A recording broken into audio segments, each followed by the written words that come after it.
అలసిపోయి, భారం ఎక్కువై, టెన్షన్ పడి, అన్ని రకాలైన కన్ఫ్యూషన్స్ మధ్యలో ఉన్నప్పుడు దేవుని మందిరానికి వచ్చి కూర్చున్నారు. సూటిగా మన ప్రాబ్లాన్ని దేవుడు హ్యాండిల్ చేసేది మనకు ఆ రోజు అర్థమవుతుంది.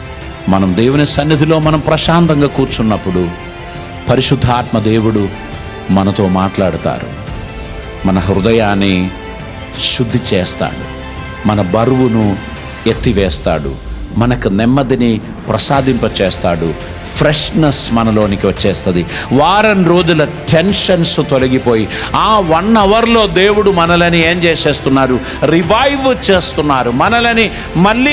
మనల్ని నూతనపరచుచున్నారు, రిన్యూ చేస్తున్నారు. ఫ్రెష్ అయి రీఛార్జ్డ్ చేయబడిన వారుగా మనం మళ్ళీ ఫీల్డ్లోకి వెళ్ళిపోతున్నాం. దేవుని సన్నిధిలో మనం స్పెండ్ చేస్తున్న సమయం చాలా విలువైనటువంటిదిగా మనం భావించాలి. ఆ సమయానికి దేవునికి స్తోత్రం చెల్లించాలి. దేవునికి స్తోత్రం.